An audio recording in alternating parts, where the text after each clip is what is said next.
spoiled, selfish, self-centered. This woman believes the sun should rise and set according to her needs. Her uncontrollable temper flares up at the slightest imagined provocation.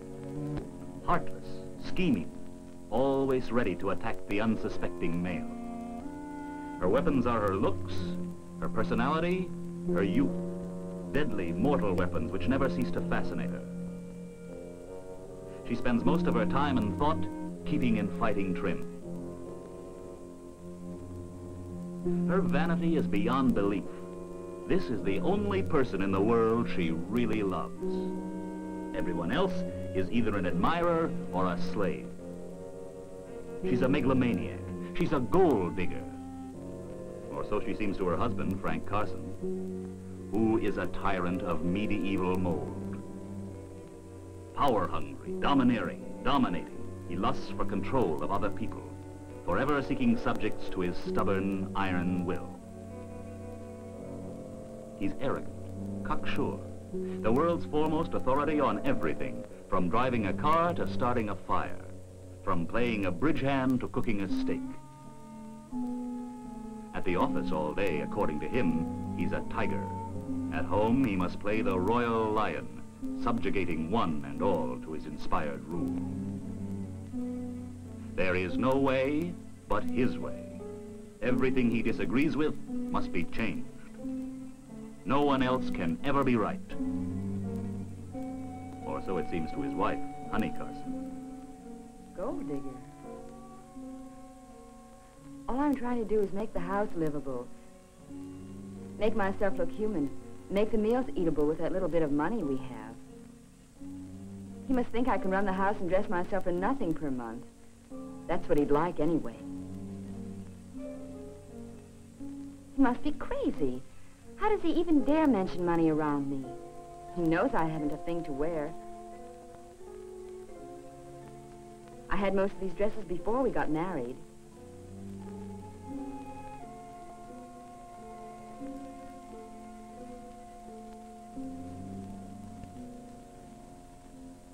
All my exotic scents. One miserable bottle of French perfume he gave me for Christmas a year ago. Cologne from the 10-cent store, and a home permanent kit. If I spent just half the money on perfume that he throws away on those silly pipes he never smokes, he'd blow up.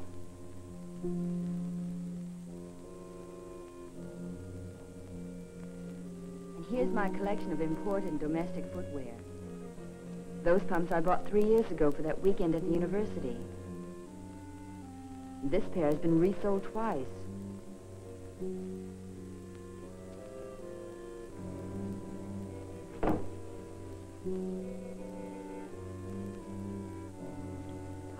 The fabulous Carson jewels, gold wash and glass stones. A collection that would delight the heart of any girl less than 10 years old. If diamonds are a girl's best friend, I'm sure alone in this world.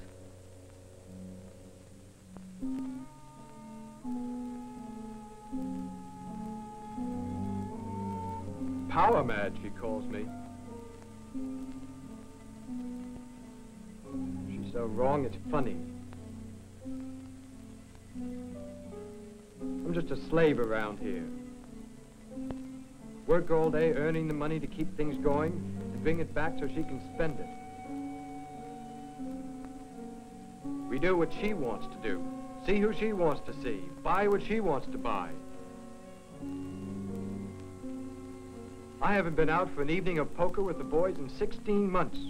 The 5 while I was going with her, and the 11 since we've been married. After the workday, I'm supposed to help around the house. I've practically got 2 full-time jobs. And what does she do? Runs around all day with her friends buying things. And when she gets tired, goes and sits under a hairdryer in the beauty shop to rest. It sure must be tough.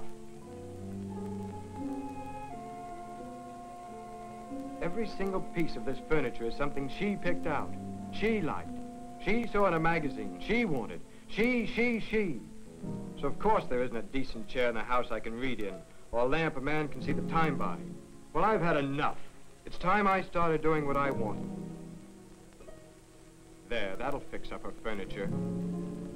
Frank Carson, his mark. It's a good thing she can't see this, or there'd be more trouble. In other words, young Mr. and Mrs. Carson are at it again. Another one of those bitter fights that are tending to become a habit in this, the 11th month of their marriage. Why? They don't know themselves. These squabbles seem to grow out of nothing. Take tonight, for instance. Honey was in a fairly good mood as she waited for Frank to come home at 6 o'clock. Her day hadn't been very exciting, but then neither had there been any serious disasters. An ordinary, routine, domestic day. And an ordinary evening, for it was 6:30 by the time Frank arrived. His usual half-hour late. Honey didn't really mind his being late. She was used to it by now. But tonight he seemed more preoccupied than usual. He was home in body, but not in spirit. His hello was mumbled, formal, disinterested. He hardly noticed her. One might have thought he'd stopped into a restaurant for supper, complaining all the time about what a hard day he'd had. Fine way for an evening to begin. Hard day indeed. What about her day? Shopping, washing, cleaning, and now his supper. Is this what she'd been getting ready for since 5 o'clock? Yep, I practically took over for the whole sales department today. At the monthly staff meeting, you know. Ed was away, so I went in. Right at the same table with the old man and all the rest of them. Clark and Simpson and Reber. Now eat your soup while it's hot. Who's Reber? Oh, I've told you a million times. He handles research, development, and personnel. Wears 2 hats. Does a pretty good job. Eat it while it's hot. Why didn't you tell me it's boiling? Maybe it's so hot because I've warmed it over about 5 times. Yeah. Well, anyway, let me tell you about this meeting. It was really interesting being in there and talking it over with the big boys. Mr. O'Connell himself said that some of my ideas were good. Really? Yeah. Oh, the first part of it was pretty dull. The old man gave everybody a sort of pep talk about how we really had to put on the steam to get up over the last quarter. And then Clark made his report on production. Said that we'd have the new model in about a month. A month? That's what Clark said. I could hardly believe it myself. He said he and Reber had worked the last bugs out of it. They put a pilot model through production. The line's just about set up for full-scale flow. Honey's concern with pilot models and production flow is understandably limited at any time. Tonight, after a day of dull domestic chores and practically no human companionship, she is less concerned than ever. If Frank would only take a little personal interest in his attractive wife, what a difference it would make. Truth is, she'd probably settle for a small compliment on the condition of the house or the adequacy of her cooking. A word about her appearance would have a tremendous effect on things. And if the young executive could find time to express a little real affection, he would change the entire atmosphere of the Carson household this evening. But Frank is full of his own problems. But the big problem is personnel turnover. I suggested that we advertise in the big upstate papers for experienced workers. Naturally, Simpson said it would cost a lot and we probably wouldn't get much return. But you know him. Always looking on the dark side if it isn't his idea. I could see the old man and some of the others thought it might work. Uh-huh. I hope you like the dinner. I used the new mixer to make your special sauce. Yeah, sure, it's fine. But you haven't heard anything yet. So Reber told Simpson right in front of everybody, either we get personnel or we're in trouble. Frank's talk is rather technical, and Honey doesn't actually know the men he spends his days with. But why is Frank reliving his office life at home this evening? Could it be that the meeting didn't go as well as it might have? Were Frank's superiors rather slighting about his ideas? Is he perhaps making stronger arguments now than he did this afternoon? Could be. Maybe if Honey were a little more impressed, Frank's problem of self-assurance would be relieved. He might even think of changing the subject. But then, how understanding can we expect a young wife to be?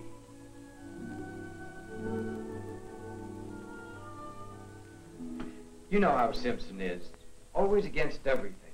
And nobody dares speak up to him because he's very close to the old man. But I stuck to it, and nobody really definitely turned me down. That wasn't all. Wait until I tell you what Clark said. What the... Who am I talking to anyway? The wall? Can't you even take a little interest in what I'm telling you? I was listening, sort of. I just wanted to see something in this magazine. Do you mean listening, sort of? Either you listen or you don't. Well, if you really want to know, I was getting pretty tired of hearing about the office. And talking about it steadily ever since you came in that door an hour late. You couldn't even take time to look at me. Whenever I try to tell you what I did during the day, you won't listen for a minute. I certainly do listen to you. Except when you tell me about something you want to buy, or one of those gossip sessions that are always going on at the beauty shop. Why, Frank Carson, you know perfectly well I hardly go to the hairdressers anymore. I spend all my time carrying bundles from one supermarket to another trying to save a penny on a bunch of carrots. I don't see why you can't take a little interest when I talk. Seems to me the least you could do. After all, I work for both of us. Both of us? Before we were married, you didn't mind my going to the beauty shop. You'd tell me how beautiful I was. You'd brag to your friends how I always look so neat and well-dressed. Now I can't even buy a jar of cold cream without you screaming your head off. I look like a witch. No makeup, these old clothes I have to wear. Old clothes you have to wear? What was that bill for $27.50 for last month? And those new shoes, and the dozen pair of nylons you buy every week. What a change. Just 11 months. You're not the same Frank that I married. You were so sweet, so romantic. It was all love then. All you do is complain about the money I spend, the way I arrange the house, the clothes that I buy, every single thing that I do. Don't put on the tears. I come home dead tired and you have to start crying. Or you're just a silly, inconsiderate ninny.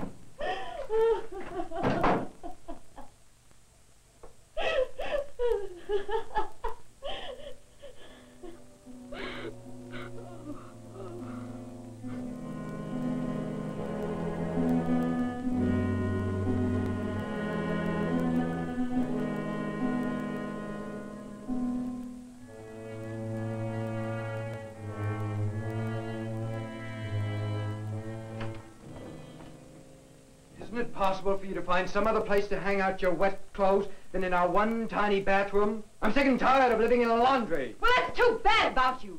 Yet it's a decent apartment where I can put out a laundry dryer. Where do you expect me to hang up my clothes? On the bookcase? Or maybe I shouldn't wash them. Maybe I should just throw them out when they're dirty. Another apartment? We can't even pay the rent on this one. It isn't good enough for you, though. If we had a bigger one, you might be able to buy some more furniture, I suppose. You must want to see me bankrupt. All you ever think about is spending money. Furniture and rent and clothes. Ed Russell says that he hasn't spent as much on furniture in 5 years as we have in just 11 months. You ungrateful, stingy, bossy, big shot. Hold it, everybody. What a picture. This would be a fine way to freeze. And yet it's becoming a typical scene of the Carson romance in action. Somebody might say the Carsons didn't like each other anymore. Let's look back at a picture of them taken just before they were married. In those days, Honey thought Frank was wonderful, just because he was so steady, as she put it, about money. And he thought she was adorable, because she always turned up so well groomed when they went out. She would make the perfect wife for a real gentleman, he used to think.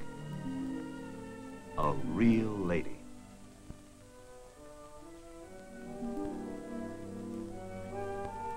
Honey would ruin the evening with one of her scenes, and just on a night when we were going out. Maybe I ought to call up and tell them we can't make it. Certainly can't go over there fighting like this. How can I explain, though? What'll I say? Guess I better not. If only Honey would be reasonable. I'll talk to her. No, let's face it. When she's in a mood like this, you can't make her understand anything. Maybe I should apologize and make up. Sure, that would work. Why not? No, I'd better not. She'll just think she's completely right as usual, and it's all my fault. Nope, I won't make a move. What a shame Frank had to go and spoil everything this evening. Just the night I make a special dinner and we're going out, he has to act that way. I wanted to see Francine so much. I'm dying to show her my new coat. Maybe I can bring Frank around. He's had enough time to realize how awful he's been by now. No. Why kid myself? He wouldn't admit he was wrong. He loves scenes. They make him think he's boss. I want to get out of this apartment so much, though.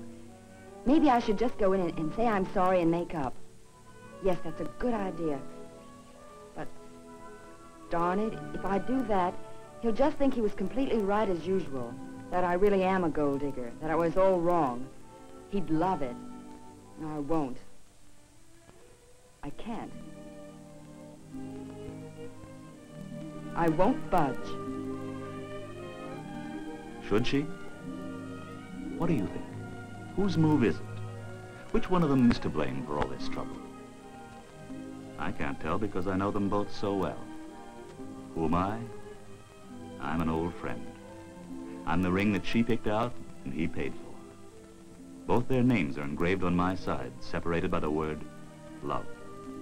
Less than a year ago, I heard them both say, I take you for better or for worse.